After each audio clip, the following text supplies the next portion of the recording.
Bonjour, chers auditeurs de la RTAS et chers téléspectateurs, vous qui nous suivez sur YouTube. Cette semaine encore, nous voici pour la Semaine Sainte. Et aujourd'hui, si hier, c'était l'entrée triomphale de Jésus dans Jérusalem, aujourd'hui, nous allons nous rappeler de l'activité principale qui s'était passée le lundi, c'est-à-dire la purification du temple. Mais avant cela, nous voulons prier.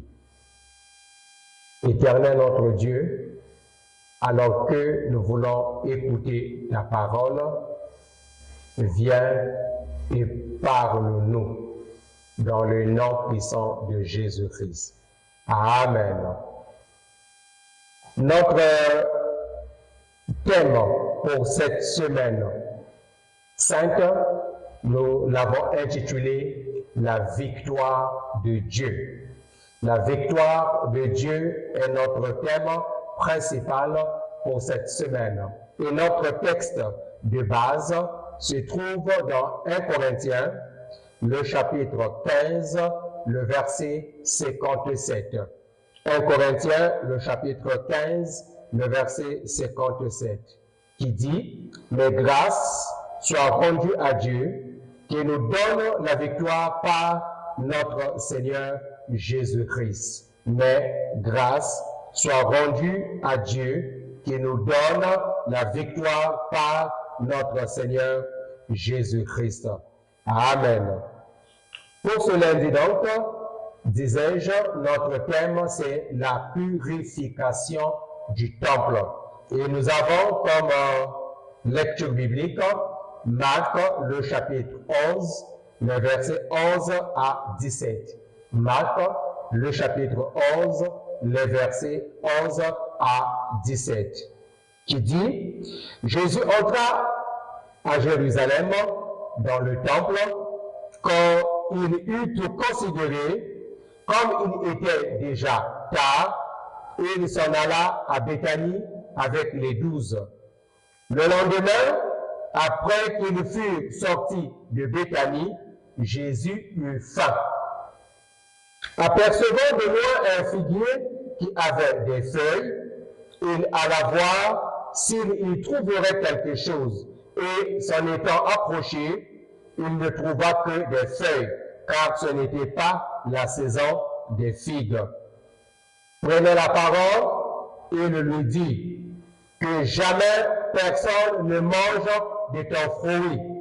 Et ses disciples l'entendirent. Ils arrivaient à Jérusalem, et Jésus entra dans le temple. Il se mit à chasser ceux qui vendaient et qui achetaient dans le temple. Il renversa les tables des changeurs et les sièges des vendeurs de pigeons. Et il ne laissait personne transporter aucun objet à travers le temple. Et il enseignait et disait, « N'est-il pas écrit, ma maison sera appelée une maison de prière pour toutes les nations, mais vous en faites une caverne de voleurs. » Amen. Après donc son entrée triomphale dans Jérusalem, Jésus-Christ était allé au temple, mais Marc chapitre 11, le verset 11, nous précise que le dimanche, quand il est allé au temple, il se faisait déjà tard. Et Jésus était reparti à Béthanie après avoir observé et inspecté ce qui se passait au temple. Il était reparti à Béthanie avec ses 12 apôtres. C'est donc le lendemain que Jésus était reparti à Jérusalem. Il était entré dans le temple pour le purifier. Là, le Seigneur était vraiment animé d'une sainte colère. Rappelons-nous qu'au début de son ministère, Jésus avait déjà chassé les marchands des abords immédiats du temple. Nous trouvons cela dans Jean, le chapitre 2, les versets 13 à 16, où il est écrit « La Pâque des Juifs était proche, et Jésus monta à Jérusalem. Il trouva dans le temple les vendeurs des bœufs, des brebis et des pigeons, et les changeurs assis. Ayant fait un fouet avec des cordes, il les chassa tous au temple, ainsi que les brebis et les bœufs. Il dispersa la monnaie des changeurs et renversa les tables. Et il dit aux changeurs de pigeons, « ôtez cela d'ici, ne faites pas de la maison de mon Père une maison de trafic. » Amen. Ça, c'était au début de son ministère. Et à la fin de son activité terrestre, le Seigneur pénètre à nouveau dans les parvis du temple et constate que la cour du temple était en proie à une importante activité commerciale. Il y avait dans la cour des pèlerins qui avaient apporté de chez eux leur propre sacrifice, qui venaient avec leur sacrifice pour offrir au Seigneur, mais leur sacrifice devrait d'abord être inspecté par ceux qui étaient là, et souvent, ils disaient que le sacrifice qu'ils avaient apporté n'était pas propre et qu'il fallait que ces pèlerins puissent acheter un autre animal à l'aide des marchands qui étaient là installés dans la cour du temple. Il y avait aussi d'autres qui s'étaient institués en changeurs de monnaie. Et ceux-là, ils étaient en train d'échanger les devises étrangères contre les pièces utilisables dans le temple. Et là, en s'appuyant sur deux passages d'Ésaïe et de Jérémie, le Seigneur condamna la profanation du temple et il avait donc déclaré, comme cela est écrit dans Ésaïe, chapitre 56, le verset 7a, « Je les amènerai sur ma montagne sainte et je les réjouirai dans ma maison de prière. » Amen. Dans ma maison de prière. Mais les Juifs avaient fait du temple qui devrait être une maison de prière un lieu de commerce religieux, un repère d'hommes, d'affaires véreux et de brigands, comme cela est écrit dans Jérémie chapitre 7, le verset 11. Est-elle à vos yeux une caverne de voleurs, cette maison sur laquelle mon nom est invoqué? Je le vois moi-même, dit l'Éternel. Amen. Caverne de voleurs. Le Seigneur Jésus rappelle donc aux Juifs qui étaient là ces deux références d'Ésaïe, chapitre 56, le verset 7, et de Jérémie, chapitre 7, le verset 11. Bref, aujourd'hui, encore, le Seigneur Jésus-Christ nous dit, « Ma maison sera appelée une maison de prière. » Mon temple est un lieu de prière. Mon église, évidemment, puisqu'il s'agit de son église, elle doit être un lieu de prière. Et par le biais de l'apôtre Paul, le Seigneur nous dit dans 1 Corinthiens, le chapitre 3, les versets 16 et 17, 1 Corinthiens chapitre 3, versets 16 et 17, « Ne savez-vous pas que vous êtes le temple de Dieu et que l'Esprit de Dieu habite en vous? Si quelqu'un détruit le temple de Dieu, Dieu le détruira. Car le temple de Dieu est saint et c'est ce que vous êtes. » Amen. Nous comprenons par là que le temple dont il s'agit aujourd'hui, ce n'est pas seulement le temple physique que peut représenter un poste, une paroisse quelconque, que peut représenter l'Église, mais ici, l'apôtre Paul nous ramène à une dimension qui nous concerne chacun, c'est-à-dire le temple comme étant notre corps. Le temple comme étant notre corps. Jésus-Christ veut le purifier. Jésus-Christ veut se servir de son sang pour purifier ce temple qui est notre corps. Bien-aimés, nous avons dit, le thème c'est la victoire de Dieu. Et si nous voulons expérimenter la victoire de Dieu dans notre vie, la victoire que Dieu a acquise à la croix par Jésus-Christ dans notre vie, nous devons laisser Dieu, premièrement, purifier nos vies du péché et deuxièmement, purifier nos vies de toute sémence diabolique. Ces deux éléments vont constituer les deux points de notre enseignement de ce lundi. Laissons Dieu purifier nos vies du péché. Laissons Dieu nous purifier de toute sémence diabolique. Parlons du premier point. Laissons Dieu purifier nos vies du péché. Nous devons savoir, bien-aimés, que nous ne pouvons pas avoir la victoire sans avoir ôté l'interdit au milieu de nous. Nous avons dans Jérémie, au chapitre 7, une belle illustration à propos. Jérémie avait envoyé de Jéricho des hommes aller explorer le pays de Haï. Et à leur retour, ils revinrent et dirent à Jérémie, il est inutile de marcher, de faire marcher tout le peuple pour aller attaquer Haï, parce que le peuple est si peu nombreux. Donc, au lieu de faire fatiguer le peuple, nous pouvons aller en un petit nombre. Alors, Jérémie avait donc dépêché pratiquement 3000 hommes pour aller attaquer Haï, et ils avaient été battus. De retour, tout le peuple avait perdu courage. Et Jérémie s'était mis à se lamenter devant le coffre de l'Alliance pour dire, Seigneur, comment peux-tu nous abandonner?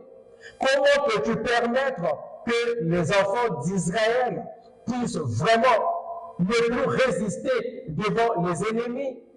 Il fallait donc ne pas nous laisser traverser le Jourdain pour que nous arrivions ici et puissions avoir cette puissante défaite.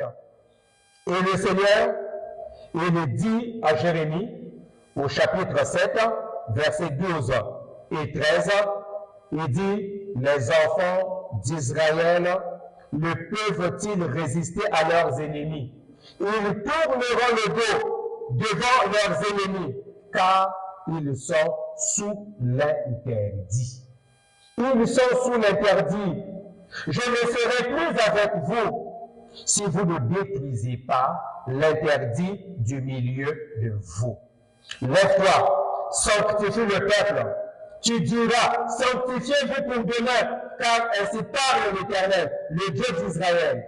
Il y a l'interdit au milieu de toi, Israël. Tu ne pourras résister à tes ennemis jusqu'à ce que vous ayez ôté l'interdit du milieu de vous. Amen. Tant qu'il y a la présence de l'interdit, vous ne pourriez plus résister devant les ennemis. Oui, il y avait l'interdit dans le camp d'Israël, parce qu'il y avait Achan qui avait pris ce qui était interdit. Achan ayant pris ce qui était interdit et l'avait caché dans le camp d'Israël, le Seigneur ne pouvait plus être avec le peuple d'Israël tant qu'il y avait la présence de l'interdit. Bien-aimés, si nous voulons vivre, si nous voulons expérimenter la victoire du Seigneur, nous devons ôter l'interdit du milieu de nous. Alors, examinons nos vies. Y aurait-il un interdit? Y aurait-il un péché qui n'a pas été confessé? Y aurait-il une mauvaise habitude à corriger? Nous devons abandonner tout ce qui n'honore pas notre Dieu, car cela fait partie de l'interdit au milieu de nous. Si nous voulons que Dieu soit avec nous, si nous voulons expérimenter la victoire de Dieu dans nos combats, dans nos défis, dans tous nos projets, autant l'interdit du milieu de nous. Nous devons aussi savoir, puisque nous aimons tellement le miracle, qu'il n'y a pas de miracle de Dieu possible sans le pardon. Pas de miracle possible sans le pardon. Lorsque nous prenons quelques illustrations dans la Bible, dans Matthieu chapitre 9, les versets 2 à 6, lorsque le Seigneur avait guéri ce paralytique qui était couché sur un lit, le Seigneur lui dit, « Prends courage, mon enfant, tes péchés te sont pardonnés. » Voilà ce que le Seigneur déclare. Pour que le miracle puisse se réaliser, se concrétiser, il avait fallu que les péchés de ce paralytique puissent d'abord être pardonnés. Il fallait bien que l'âme de ce paralytique puisse être guérie avant que son corps physique ne puisse refléter cette guérison qu'avait obtenue son âme. Nous devons d'abord demander le pardon de nos péchés avant de vouloir et de pouvoir vivre le miracle de Dieu. Oui, Jésus dit au paralytique, « Lève-toi, prends ton lit et va dans ta maison. » Prends ton lit. Et le Seigneur lui demande de prendre son lit et de s'en aller qu'après avoir pardonné ses péchés. Retenons aussi que il n'y a pas d'exaucement de prière sans le pardon. Si nous voulons que Dieu exauce nos prières, nous devons nous repentir sincèrement. Nous devons nous humilier devant notre Dieu afin qu'il exauce nos prières. Dans Ésaïe, chapitre 59, les versets 1 à 3, il est écrit, « Non, la main de l'Éternel n'est pas trop courte pour sauver, ni son oreille trop dure pour entendre, mais ce sont vos crimes qui mettent une séparation entre vous et votre Dieu. Ce sont vos péchés qui vous cachent sa face et l'empêchent de vous écouter, car vos mains sont souillées de sang et vos doigts de crime. Vos lèvres profèrent le mensonge, votre langue fait entendre l'iniquité. Amen. Nous voyons là que le péché est une barrière contre l'exaucement de nos prières. Le manque de repentance, le manque de conversion est une barrière contre l'exaucement de nos prières. Oui, pas de victoire si nous n'avons pas ôté l'interdit, pas de miracle si nous ne nous repentons pas sérieusement, pas d'exaucement de prière si et seulement si nous demeurons dans le péché. Et sachant que Jésus est celui qui pardonne. Alléluia. Jésus est celui qui pardonne. Après son baptême, lorsque Jésus était en train de passer, Jean-Baptiste l'avait montré du doigt, il l'avait pointé du doigt pour dire, dans Jean chapitre 1, le verset 29, « Voici l'agneau de Dieu qui ôte le péché du monde. » Amen. L'agneau de Dieu qui ôte le péché du monde. Avons-nous entendu le péché du monde? Jésus est capable d'ôter le péché du monde. Nous devons nous confesser. William Booth, le fondateur de l'armée du salut, écrivait à la fin du 19e siècle, « Le plus grand danger du 20e siècle sera une religion sans Saint-Esprit, des chrétiens sans Christ, le pardon sans repentance, le salut sans nouvelle naissance, la politique sans Dieu et un ciel sans enfer. » Cela revient à dire que la vraie repentance, le vrai pardon de péché, exige une vraie repentance. Il ne peut y avoir pardon des péchés sans une vraie repentance. Nous devons nous repentir sérieusement. Nous devons nous convertir sincèrement pour obtenir le pardon de Dieu. Mettons donc de l'ordre dans nos vies. Mettons donc de l'ordre dans notre quotidien afin que nous puissions vivre la victoire de Dieu. Dans 1 Jean, chapitre 1, les versets 9 et 10, le Seigneur Jésus dit, « Si nous confessons nos péchés, il est fidèle et juste pour nous les pardonner et pour nous purifier de toute iniquité. Si nous disons que nous n'avons pas péché, nous le faisons menteur et sa parole n'est point en nous. Mais si nous confessons nos péchés, le Seigneur est prêt à nous pardonner. » Nous voulons prier pour demander à Dieu pardon en rapport avec nos péchés. Ainsi, nous voulons chanter « Jésus, je viens à toi. Jésus, je viens à toi. Tel que je suis, accepte-moi, Seigneur. Accepte-moi. Jésus, je viens à toi. Jésus, je viens à toi. Jésus, je viens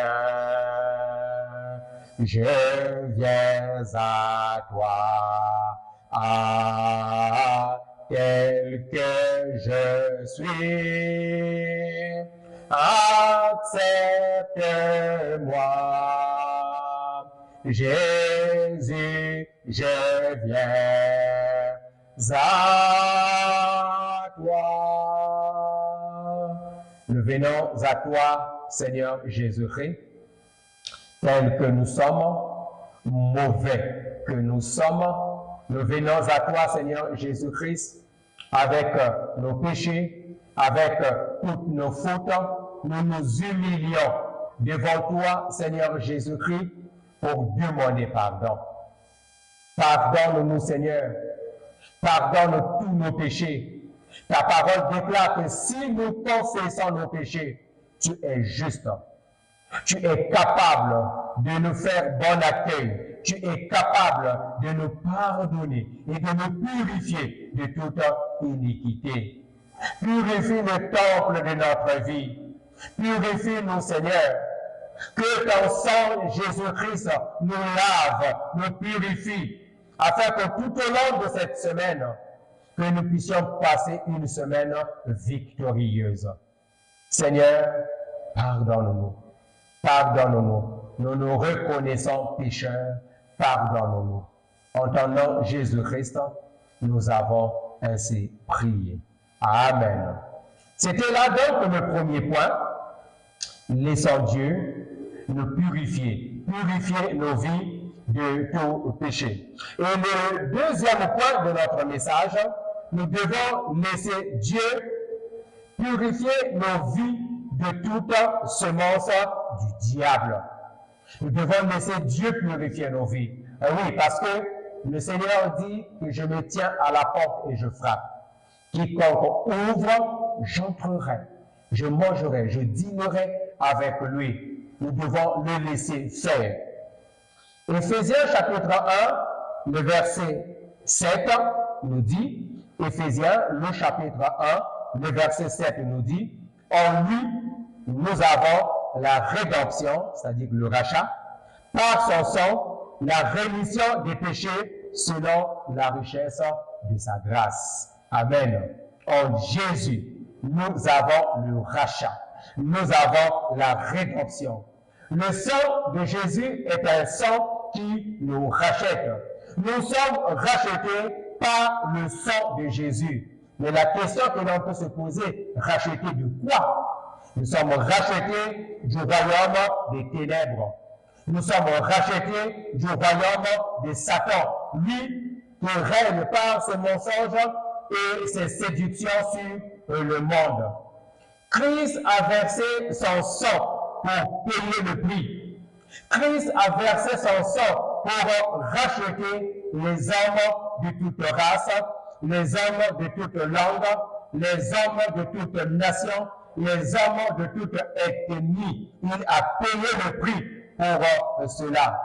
Sache, mon frère, ma sœur, qu'ayant été racheté par le sang de Jésus, Satan n'a plus aucun pouvoir sur toi. Amen. Tu appartiens désormais à Dieu. Tu n'as donc plus besoin d'avoir peur du diable. Tu n'as donc plus besoin d'avoir peur de tous ces acolytes, les démons, les sorciers. Tu n'as plus besoin d'avoir peur parce que Jésus-Christ t'a racheté. Le sang de Jésus, ce sang qui coula à la croix de Golgotha, c'est un sang qui nous rachète. C'est un sang qui brise toutes les chaînes du malin. Toutes les chaînes du malin peuvent être brisées. Dans 1 Pierre, le chapitre 1, les versets 18 et 19, l'apôtre Pierre écrit, sachant que ce n'est pas par des choses périssables, par de l'argent ou de l'or, que vous avez été rachetés de la vaine manière de vivre que vous aviez hérité de vos pères, mais par le sang précieux de Christ, comme d'un agneau sans défaut et sans tache. Amen. Nous avons été rachetés par le sang précieux de Christ. Parce que le sang précieux de Christ est un sang qui brise toutes les chaînes du malin. Le sang de Jésus, non seulement qu'il nous purifie de tous nos péchés, mais en plus, il brise toutes les chaînes. Alléluia. Le sang de Jésus brise toutes les chaînes. Le sang de Jésus brise tous les liens du diable. Le sang de Jésus nous libère de la malédiction. Qu'elle soit une malédiction héréditaire, qu'elle soit une malédiction familiale, qu'elle soit une malédiction congénitale, qu'elle soit une malédiction prononcée par une tierce personne. Le sang de Jésus est capable de nous libérer de toute malédiction. Amen. Aussi, il y a des gens parfois qui ont en eux une mauvaise semence du diable. Une semence peut être laissée par des sorciers, parce que on t'aurait donné de la nourriture nocturne, une semence laissée par le diable, par ce phénomène courant que nous connaissons aujourd'hui de mari de nuit, de femme de nuit. Quelle que soit la semence que le diable a mis en toi, le sang de Jésus est capable de purifier. Le sang de Jésus est capable de te libérer. Le sang de Jésus est capable d'ôter toute malédiction et de mettre fin à tout envoûtement, de mettre fin à toute manipulation. Le sang de Jésus est capable de purifier notre vie. Non seulement du péché, mais aussi de toute impureté qu'aurait placé le diable en chacun de nous. Nous voulons prier pour ce deuxième point, afin que Dieu nous accorde cette victoire de la purification, que le temple de notre vie soit purifié de toute saleté, de tout ce qui n'honore pas le Seigneur. Et nous voulons chanter, comme l'avait écrit l'apôtre Pierre, sang précieux de l'agneau, qui nous donne un cœur nouveau. Rien d'autre. Je ne veux plus rien que le sang de Jésus. Rien ne peut sauver mon âme. Rien que le sang de Jésus. Pour elle je ne réclame rien que le sang de Jésus. Sang précieux de l'agneau qui me donne un cœur nouveau. Rien d'autre que le sang de Jésus. Et Éternel notre Dieu, rien ne peut sauver notre âme, rien que ton sang, Jésus-Christ. Rien ne peut sauver notre âme que ton sang, Jésus-Christ. Ton sang qui est capable de purifier le temple de notre vie, de purifier ce temple qui est notre corps, de toute semence diabolique, de tout ce qui n'honore pas ta Seigneurie, de toute semence satanique, de tout ce que le sorcier, de tout ce que les démons ont placé en nous. Seigneur, purifie chacune de nos vies. Purifie-nous, Seigneur, de toute semence en nous qui nous font vivre la malédiction. Purifie, Seigneur. Amen.